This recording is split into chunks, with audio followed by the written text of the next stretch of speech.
What's up, everyone? Welcome to this day in Philly Sports History for September 3rd, 2023. I'm your host, Jim Montgomery. What a bad loss. There's just no way to sugarcoat it. Just a horrible, horrible loss for the Phillies. Great start offensively and for Aaron Nola, and then the wheels came off, and it was a bad start. Luckily for them, nobody else seems to want to do anything with the wild card, so they're still 4 games up, I think, or 4.5, and then 2.5 on the Cubs. It's just September starting off much like last year, where nobody wanted that wild card. Hopefully they bounce back today and avoid the sweep. It's close to being a must-win game as possible. Not so much in the standings, but just from a morale standpoint. It's 3 tough losses in a row, where each loss was a different thing that was wrong. So hopefully they bounce back this afternoon. But man, not a good loss. Union are in action tonight and in Chester against the New York Red Bulls, looking to continue their push toward the playoffs and bounce back from a tough loss last week for them. The Owls, they did win 24-21. They didn't necessarily look great doing it. Got off to a very, very slow start. I don't know if that is because of camp. I don't know. They could be in trouble, especially with the way the schedule shapes out. But we need 4 more wins to at least tie our over 5 bet. So maybe they'll get it together and E.J. Warner will actually look like he did last year. I will say the new clock rules I liked. It seemed like it was more in line with the NFL, with the clock continuing to run and not necessarily stopping after a first down until the 2-minute warning. But that's just me. A couple housekeeping things. I keep mentioning the Back to the Future will be recorded next week. The Eagles preview just in time for the season. Check out the Clashing Conferences podcast. Good listen if you're an NFC East fan. Lots of trash talk. You guys will definitely enjoy that. That's the Clashing Conferences podcast, wherever you get your podcasts, as well as on YouTube. If you want more Phillies coverage, I'm sure they'll have something this week about the Milwaukee series. Check out our friends at 2008 Phils. They have the world's biggest Phillies email newsletter. And for the limited time, they're offering a 75% off subscription to This Day in Philly Sports History listeners. The link is in the description for you guys to check that out. Get access to everything on their site, the 2008 World Series banner t-shirt. 2008 Phils will follow your Twitter account, and then you also get access to tickets and autographs and other giveaways, all for $2 a month, $20 for the year. Go check them out. The link is in the description as well. Not really a bunch of Sixers news, which I guess all is quiet on the Sixers front. But we'll get into it in a minute. A lot of you had a lot of things to say about the Sixers and James Harden, though. So more on that in a minute. The Eagles are officially 1 week away from opening the season. This time next week, we will be preparing for the Eagles opener. I cannot wait. The only injury news that I've seen so far is Nolan Smith. Status is uncertain with a shoulder injury. Not sure how major or minor that is, but we'll keep an eye on that. Still don't have a punter. Sipsis is on the practice squad. Obviously, Howie will rectify that this week. But still, you missed the deadline to get your Eagles gear in time for the opener. But still not too late to get your Eagles gear and use the 10% off promo code at Philly Goat. Get your Philly stuff for the playoff push, your Union for their playoff push, the Kelly Green Eagles stuff, you name it, they got it. Go check them out, phillygoat.com. Use the promo code Jim Montgomery for 10% off of your order. Sticking with the Eagles, today we're going to go back to 1995. And on this day, the Eagles opened up their season at the Vet versus the Tampa Bay Buccaneers.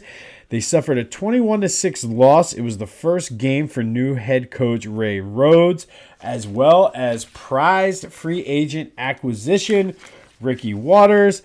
and it was a very, very tough debut for Ricky. He had 2 fumbles, losing 1. He actually fumbled on his first carry as an Eagle.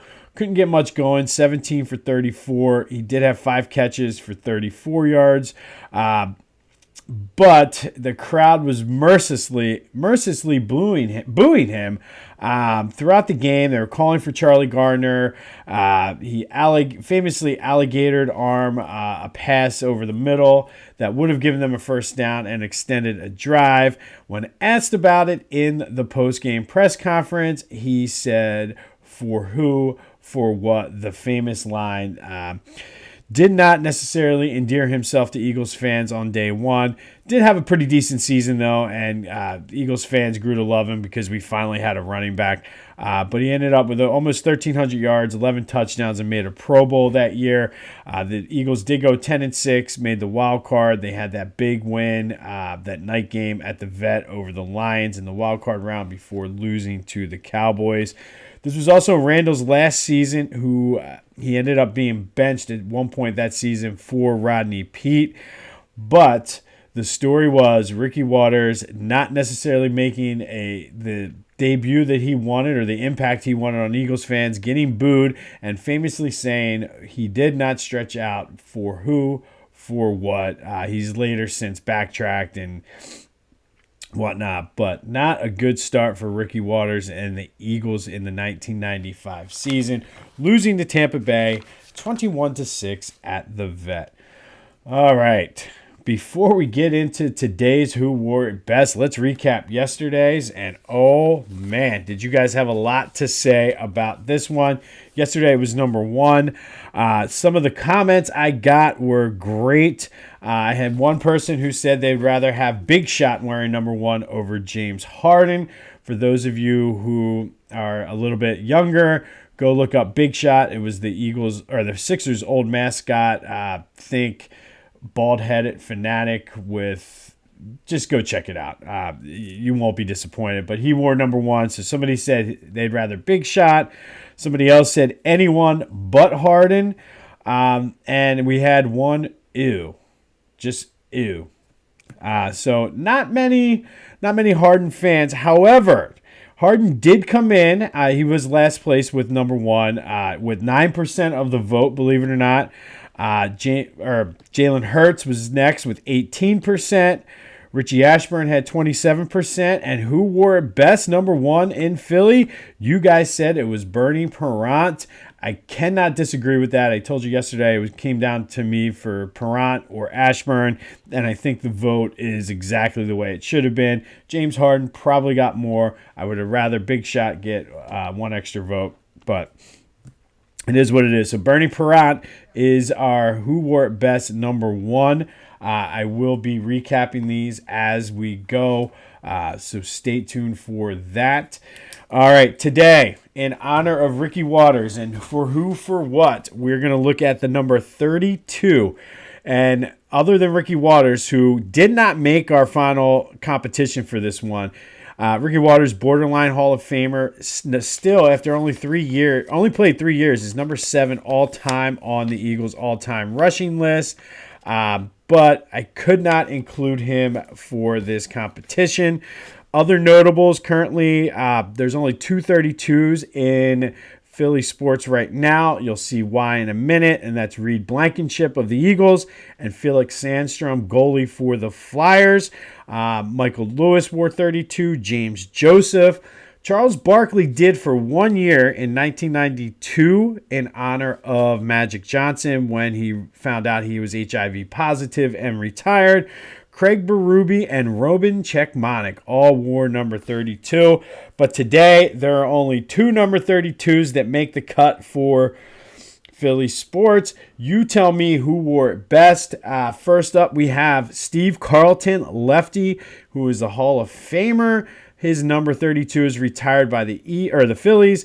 As a Philly, he had 241 wins, over 3,000 strikeouts, the World Series title in 1980, multiple Cy Young. We talked about the 72 season a lot of times on here when the Phillies only won 50-some games and Steve Carlton won 27 of them. Just one of the workhorses from those late 70s, early 80s Phillies team, did bring a championship to the Phillies. He is going up against another number 32 for the Sixers, Billy Cunningham, another Hall of Famer whose number is retired by the team. He was part of that 1967 World Championship team.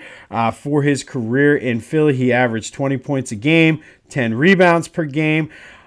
Side note that often gets overlooked, he also won a championship with the Sixers as a coach. So the battle lines are drawn, and number 32, who wore it best, people? Was it Steve Carlton of the Phillies or Billy Cunningham of the Sixers? You let me know. Vote wherever you can. Send me a text message, leave a comment, like, subscribe, do all that other good stuff. Hit me up on social media, Twitter, TikTok, YouTube, Jimbo_Mont, Instagram at Philly Jimbo. Let me know who wore it best, number 32. Is it Steve Carlton or Billy Cunningham?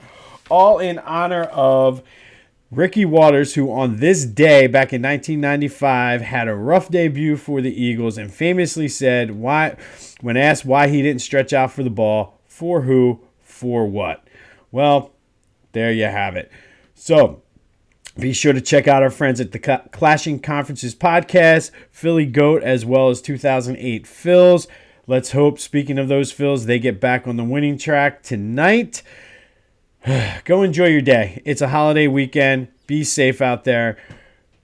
This has been This Day in Philly Sports History. I'm Jim Montgomery, and until next time, I'll see you when I see you.